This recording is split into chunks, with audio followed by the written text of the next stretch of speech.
Hello students.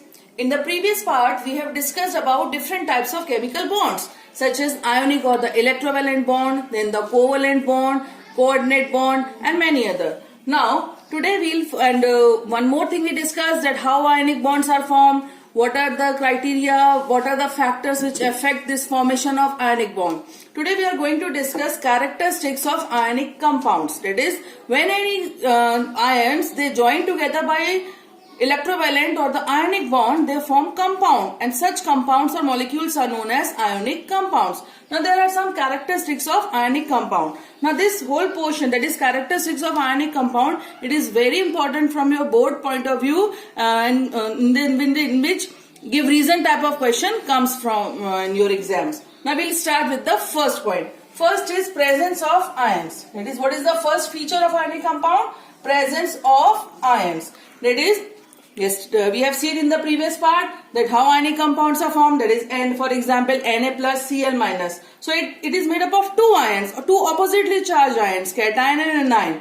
Na plus Cl minus. That makes up one compound, that is NaCl. In the same way, magnesium oxide, Mg, it loses 2 electron to form 2 plus cation, Mg2 plus, and oxygen gains 2 electron to form O2 minus type of anion, and both of them they join together by this ionic compound and form an ionic compound, that is MgO. Okay, so in this way we can see what is the first feature of ionic compound, that is presence of ions.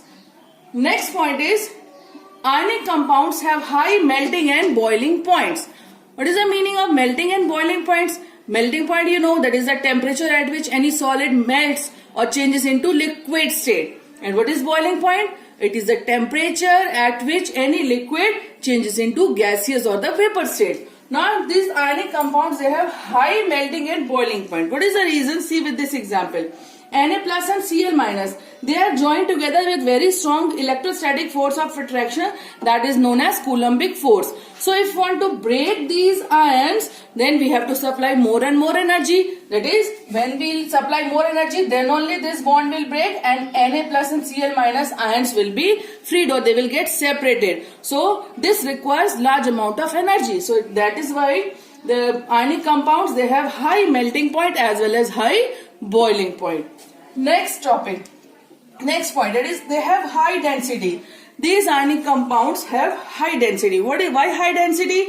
Now these compounds, when they pack together, they closely pack together because of their oppositely charged ions. They have very strong force of attraction between them. So they closely pack together and thus their volume decreases. That is, when ions will be closely packed, they will take less space. Less space means volume will be decreased. If volume decreases, that means density increases. So they have high density.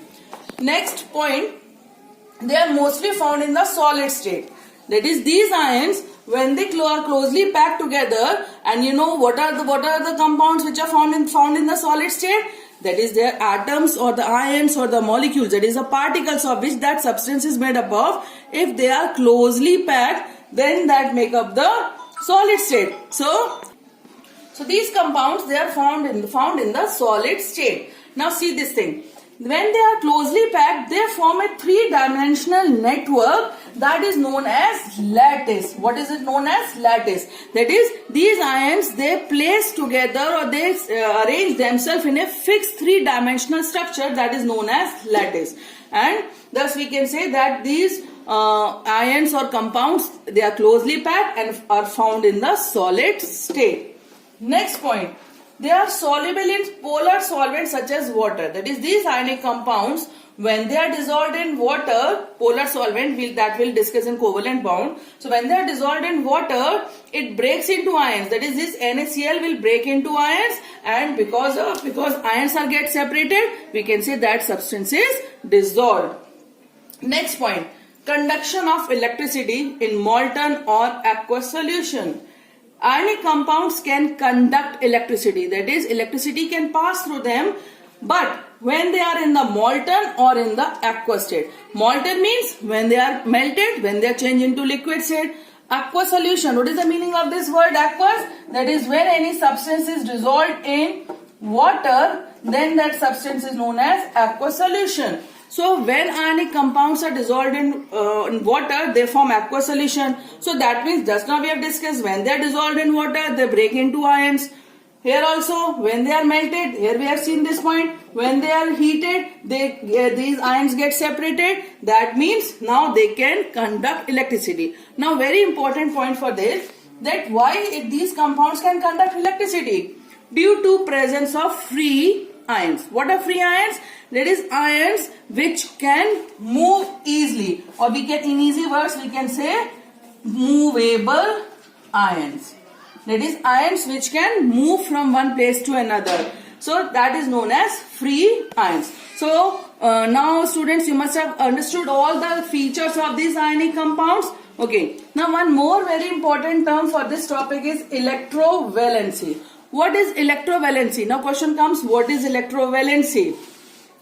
Now see, number of electrons lost or gained by any atom, that makes up its electrovalency. That is, when ionic compound is formed, in the formation of ionic compound, one of the atom loses electron and the other atom gains electron. So the atom loses electron, so that number of electrons lost by that atom, that makes up their electrovalency. Number of electrons gained by any atom, that makes up its electrovalency. Now for example, in NaCl, sodium loses one electron, so electrovalency is 1. In the same NaCl, chlorine accepts or gains one electron, so its electrovalency is 1. Here in magnesium oxide, magnesium loses 2 electrons, so its electrovalency is 2. Oxygen accepts 2 electrons, so its electrovalency is also 2. Finishes our ionic compound. Now next topic which we are going to start is our next type of bond, that is